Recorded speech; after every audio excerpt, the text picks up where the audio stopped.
Наталия Дугош от Университет Адам Мицкевич в Познань, Полша. Аз лично за най-ценното смятам обмяната на опита с колегите от различни институции, които работят в България и извън България, особено извън България. И приложната част на конференцията за мен е обнадеждаваща, т.е. в смисъл, особено когато говорим за базите, дидактически и глотодидактически, които се подготвят в момента. Имам предвид реченица, например. Това ме окуражава, дава надежда, че ще имаме материали, които ще ни подпомагат в нашата работа. И аз съм от тези, които се нареждат в опашката за достъпа към базата.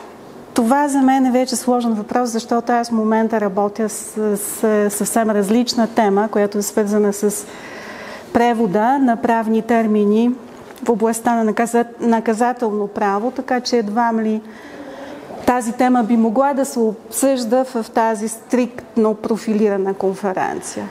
Конференцията ще я запомня като среща на много различни хора от различни институции, от различни държави, които съединяват това, че те имат желание да променят действителността.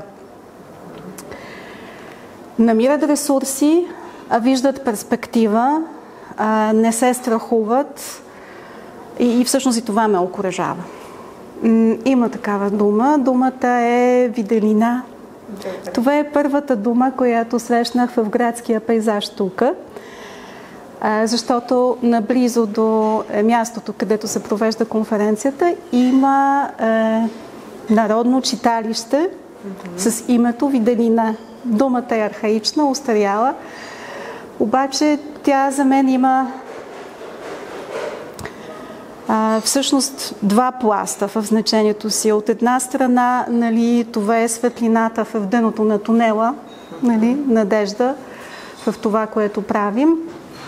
И от другата страна, това е светлина, която се хвърля из цялостна картина на процеса на обучението на българския език като чужд в България, особено извън България, тъй като днес даже успяхме да се спрем върху трудностите и проблемите,